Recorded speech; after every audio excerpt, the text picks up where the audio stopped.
The following is a Tony Lasano podcast, an Opie show on the Radio Misfits Podcast Network. This is Free Kicks.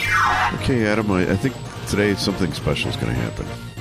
You ready for something special? Of course. You know how we usually speak mainly about the English Premier League? Mm-hmm. Well, today we're going to talk about another league also. All right, and I don't want to tell everybody what that league is, but you must be punctual and efficient when we talk about it. Okay? And that's coming up in part of Free Kicks. And now, Free Kicks. Free Kicks with Illinois Youth Soccer Association's Director of Coaching, Adam Howarth, and Rick Kemper. And I'm allowed to say that as a German. I'm allowed to do that. Yeah, I was going to say, I don't want to offend any people out there, but you can do those things because you are German. Yeah. And that's perfectly fine. The last name is Kempfer. Doesn't get much more German than that. Exactly. And I was punctual coming on today, so just so you were. You were. Yeah. You always are. You are a very punctual person. Thank you. I appreciate that. You're almost German in that regard. Although the English are quite known for that too, aren't they? For the most part, yeah. And we don't get too upset when things are late. You know, if people will be happy just to wait for the train. You know, if it's running a few minutes behind, it's okay. We're used to it. We queue very well. You know, we do that. We're good at queuing. That's why COVID people. The English people love, not necessarily love COVID, but we was able to adapt well to COVID because, you know, we were always in lines, and the English, they're great at queuing, so it's good. Well, I think during the hooligan era, they might want to disagree with you a little bit on that. But yeah. You had a couple of bad years. Everybody's entitled to that. Absolutely. Just like Bayern Munich. There you go. So that's what I want to talk about. We're just going to get into this briefly, but this is kind of a big story happening in Germany. Bayern Munich, who has won the Bundesliga now, I think 10 years in a row, is in trouble. In fact, they're in deep trouble. They're 10 points back of Leverkusen right now in the Bundesliga. There's a very good chance, in fact, I'd say it's like a 90% chance they are not going to win the Bundesliga this year. Yeah. They've already announced that Thomas Tuchel, their coach, will be leaving at the end of the season. They're openly interviewing other coaches, or managers, rather. Yeah. Yeah, right. Players like Alphonso Davies, he wants to go to Madrid. Kimmich wants to go to Barcelona. They're all making waves that they're leaving. There are unhappy campers. Bayern in Munich, they are not accustomed to this, which brings us to poor Harry Kane. Poor Harry Kane went there because he wanted a sure thing. Yeah. And somehow, this poor guy... I mean, I really do feel sorry for him. Mm-hmm. And I was watching that Champions League game yesterday. We're taping this on Wednesday morning, thinking to myself, if they lose this against Lazio, there are going to be explosions. But guess who saved them? Harry Kane, the Englishman, saving the Germans. That's right. Sounds good, doesn't it? Englishman saving the Germans. What do you think's going through Harry Kane's mind these days? Oh, it's got to be tough for him. I mean, and you really can't blame Harry Kane because he's done fantastically well. You know, he's got 33 goals this year, I think. So it's like unbelievable. And he's scoring. He's doing everything he can. It's just everything around him just hasn't gone as well. Yeah, and it would be ironic if Tottenham makes it into the Champions League. Oh. I mean, he's going to be in the Champions League next year. That's true. That's the thing. It's just the irony is, like you said, he's gone from Tottenham that really haven't won too many trophies. If you look historically in the last few years, and then he goes to, like you said, Bayern Munich, a sure thing to win a trophy, and again, he's going to probably be without a trophy. And I don't know. We'll do some research on the cup competitions, whether or not they can win a cup or win something. But poor Harry, he's just got nothing. He's got lots of like individual honors, but he doesn't have any team honors. That's Right. tough for him. Well, he may have a chance in the European Cup this summer because That's true. it's going to be in Germany. So now he's acclimated, right, to Germany. Yeah, And used to the weather. Yep. England's coming with a powerhouse team for really the first time in, I don't know, forever. Where I mean, they're What? actually one of the favorites. This is going to shock you. England's had powerhouse teams for many, many years. We've just been. Let's look at the trophy in- case. I'm looking at it looks just like Tottenham's trophy case. Hey, yeah, it's true. Runners up. We've got a few runners up in there. No championships. That's true. So, hey, but on the women's side, we won a championship. So there you go. Okay. So it's just a matter of time. So you're hoping to one day attain the success level of the U.S. U.S. women's team. No, just women. Yeah. All right. Enough. I shouldn't pick on you. Because actually, I'm rooting for England in the European Cup, except when they play against Germany. Yeah, of course. Because as I mentioned, the German league is in trouble. So I've got a funny feeling the German team is not going to be very good. So we'll see how that works out. Yeah. All right. Back to let's go back to the Premier League, because what a final few weeks we have in store for us, and it starts this weekend, where Arsenal is going to play first against Brentford. Have you watched Arsenal lately? I tell you what, it's been amazing. I did not see the games this past. I caught bits and pieces, and just on Monday, I mean, to score 6. Yeah. I mean, it's amazing. I mean, I look at their form, 5 wins. Their goal differential it's better than anybody. Yeah. You know, they have the best goal differential. 68 goals they've scored this season.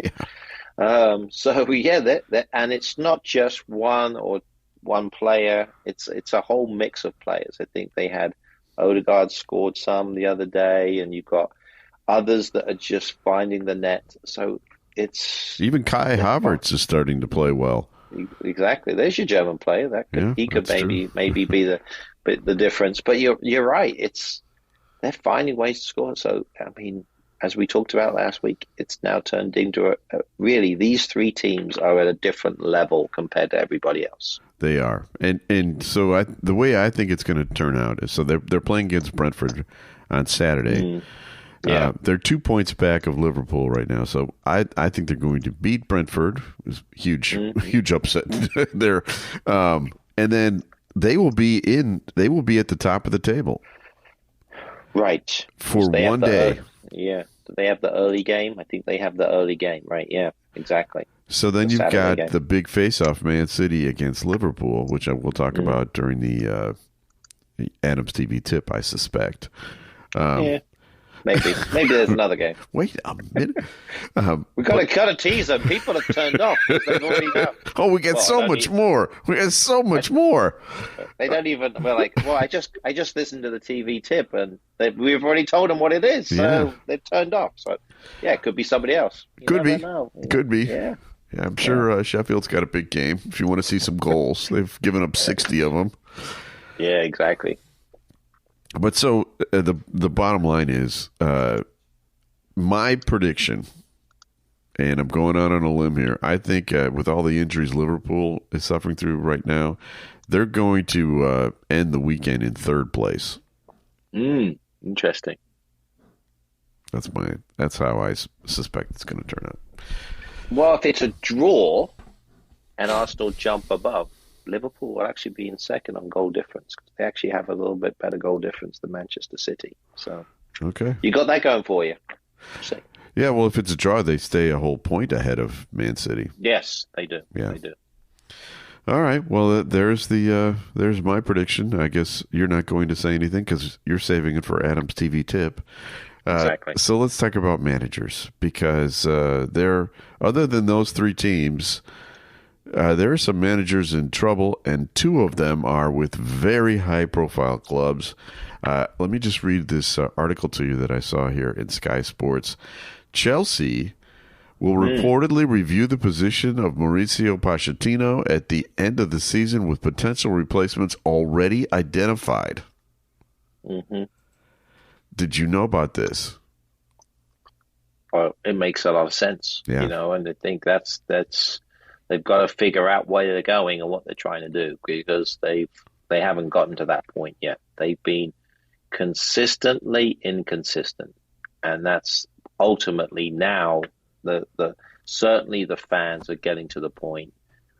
It's got to be the manager. What's going on here? Why are we not getting the job done? Because we play great against Man City one week, and we'll draw with Brentford the next week. So. Yeah. Well, they are not the only team that are facing this. Manchester United players are starting to mutiny, it sounds like to me. They're doing like anonymous quotes to the British tabloids. Their players doubt that Erik ten Hag will be in charge at Old Trafford next season. They expect Sir Jim Ratcliffe to make a move for the new head coach. And here's the part that I think is, a little backstabby. Man United players are concerned that Ten Hag's grueling training regime is causing the club's lengthy injury list. So they're starting to point their fingers at the big guy.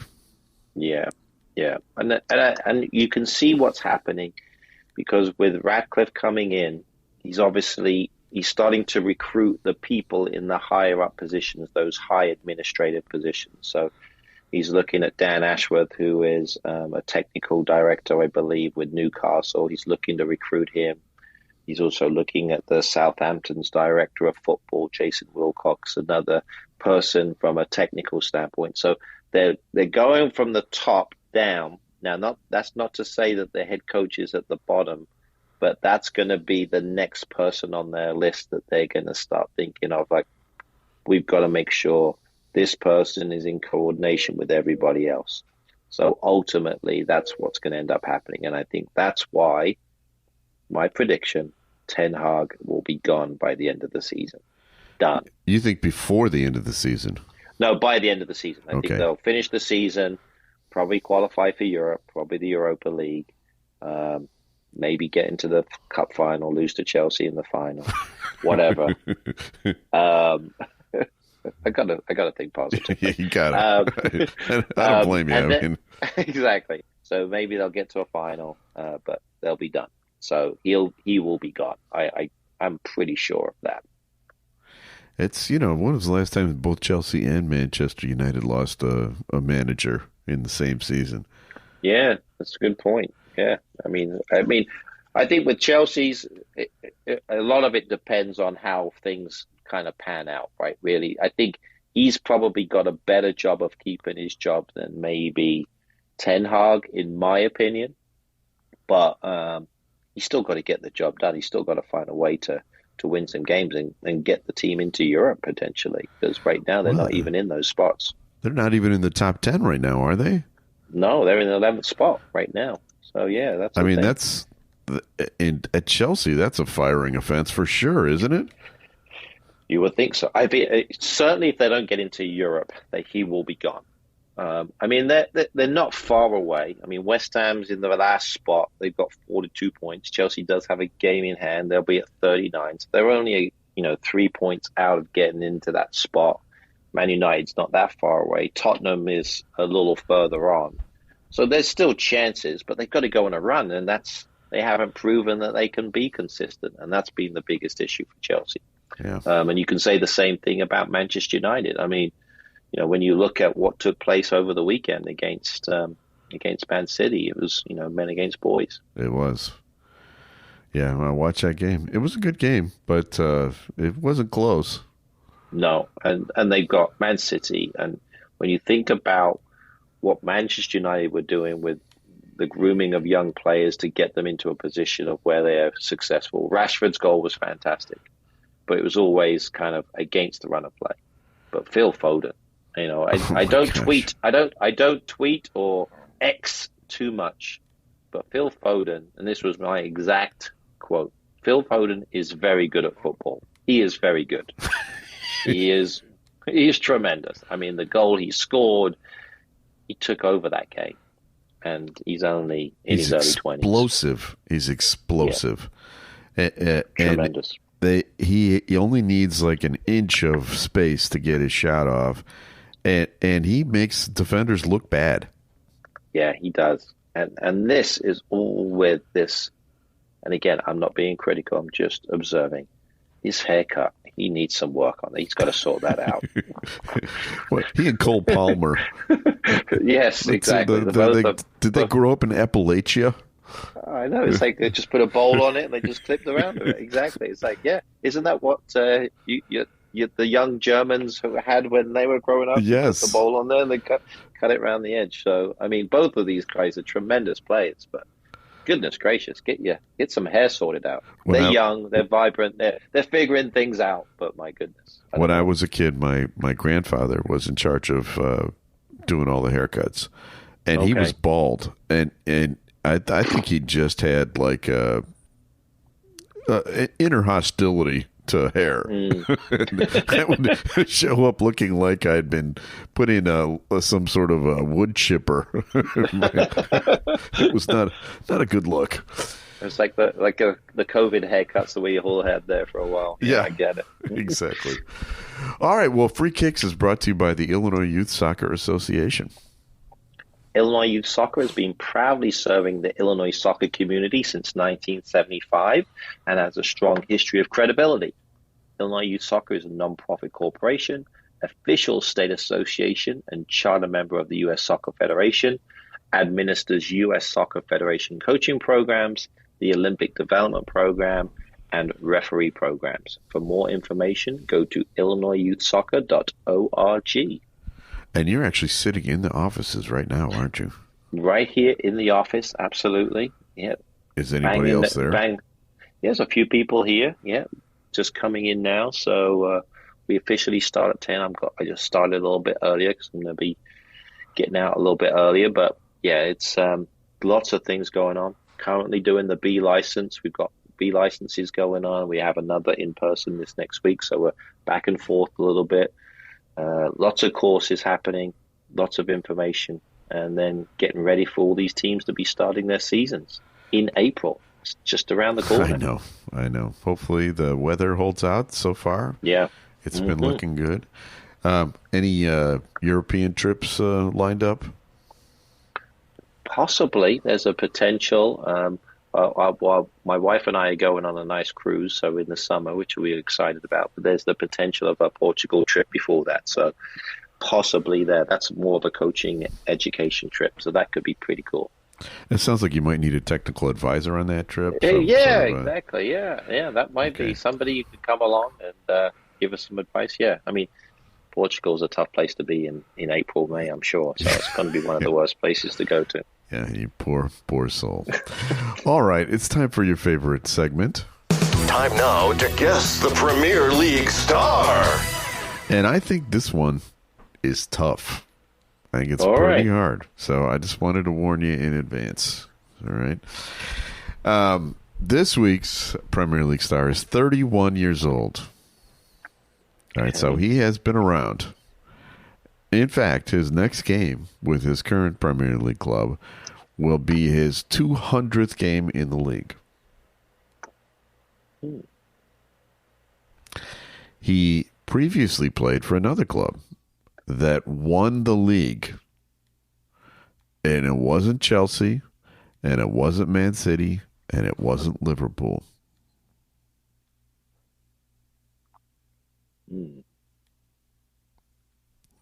If you think about it, I just gave you a big hint. That's his previous club. He plays on the left side. He's either a back or a wing back or a winger. I've seen him play central midfield also, but I think he's mostly known for being on the left side. His last name sounds German, like a drunk guy slurring. and I'm allowed to say that. Yeah, because you're German. You're allowed to say that. He actually was born in Germany, but he grew up in England, and he plays for the Ghana national team, which is kind of a weird mix.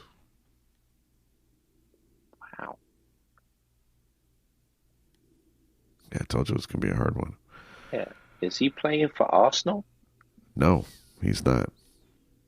He does play in London.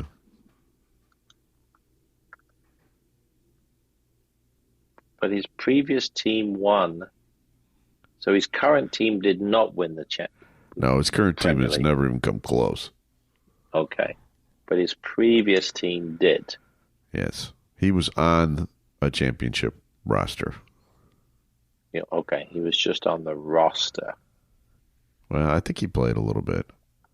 Okay. All right. So would this be a player that is playing in South London and they feel very happy? Would that be fair to say? Are they glad all over he's playing for them? Would that be fair to yes, say? That's correct. Oh, very good. Okay. And he played on, yeah. I was going to, my hint was going to be that they're not called a Glass Castle. Okay. All right. I gotcha. But this is an interesting one. I had no idea that he was even really playing for Ghana too much, to be honest. And that's an interesting one. I guess I haven't followed that his kind of moving up in terms of that, and he's kind of been in and out of the team. So again, I would definitely question this star quality. Yeah. But I'm going to go with Jeffrey Schlupp. From Hamburg, Germany. That's correct. That's right. To me, it sounds like a drunk guy trying to say "What's up?" Schlupp. Yeah, so that makes sense. All right. Well, you did very well on that one. I've got to give you credit. I appreciate that. Yes. Appreciate that. All right. It's time for another segment. We call this one. Now time for Adam's Weekend Soccer TV Tip. Now, my guess is that we've already discussed a little bit one of those games, but prove me wrong. Yeah, well, as much as I want to watch the Battle of the Clarets, West Ham versus Burnley, that's on Sunday at 9:00, which I'll probably will watch before I watch the other big game. And, it'll be interesting because, Claret versus Claret, and that's a big game for Burnley because they've got to get some results. They're struggling near the bottom. Yeah. But yeah, I mean, when you look at it, like you said, Arsenal could be top of the table for a short period of time, and then it gets to this game, which is going to be absolutely monumental. 10:45, perfect time for you. Kickoff, Liverpool at home at Anfield. What a great atmosphere against Manchester City. From what I am seeing in terms of my players, when I look at all of my fantasy team players, I know, there's a definite chance. Mohamed Salah, I'm giving you an update now. He's got a 50% chance of playing this weekend. Well, that would really help. I thought he was going to be out for a while. But yeah, he's got a chance to potentially play this weekend. So if he's back, that makes a huge difference. If you're saving him for anything, it's for this, right? Yeah. So I'm putting him in. Yeah. I'm going to play him because I think he's not going to miss this one. He's not going to miss this game because this is such a big one. So yeah, everybody needs to tune in. It's going to be on USA. Liverpool versus Man City at Anfield. Man City's playing great. De Bruyne, you got Erling Haaland, you've got Phil Foden. Fair. It's just not fair. It's ridiculous. Yeah, it's gonna be a great game. Looking forward to it. Yeah, and Liverpool is, if you check the standings right now as we speak on the 6th of March, they are in first place. That's right. And they have earned it. They have earned it. Mm-hmm. Although I don't know if you saw their game last weekend, they won 1-0 in the 98th minute or something like that. Got a little lucky, but hey, they did it. And like you said, they're full of injuries. So I mean, to do what they're doing and to stay in contention, got to give them a lot of credit. Absolutely. All right. So next week, I'm going to give you a teaser. I know we're going to be talking about the FA Cup. We're going to do a preview of some of those FA Cup games because That will be a big FA Cup weekend, and then we're down to our final 8 teams, right? That's right. Mm-hmm. And there's only one team in that 8 that is not a Premier League team, but we'll tell you more about that next week. Right now, Free Kicks is brought to you by Green White Soccer Club. I was there last night, had a big meeting with our managers and coaches and everything, and Green White Soccer has been around for nearly 70 years. Go to greenwhitesoccer.org for more information. All right, Adam, listen, I want you to have a good week. I want you to not read the newspapers. I want you to not watch Chelsea. I want you to stay in a good spirit, good mood. I will. I will. Absolutely. All right. Because we have people to thank. We're going to thank our executive producer, Tony Lasano, from Opie Shows. We also need to thank Ed Silla from the Radio Misfits Podcast Network. Great Talk Radio isn't dead. It just moved to a better place. And that is RadioMisfits.com. And as we mentioned, we've got a big FA Cup preview. We'll be doing that next week. We come back for another episode of Free Kicks. The proceeding was a presentation of the Radio Misfits Podcast Network. Find our other great shows on iTunes, Stitcher Radio, and at RadioMisfits.com. Thank you. Thank you. Thank you. This has been a presentation of Opie Productions. Tony, can you shut up? Shut up!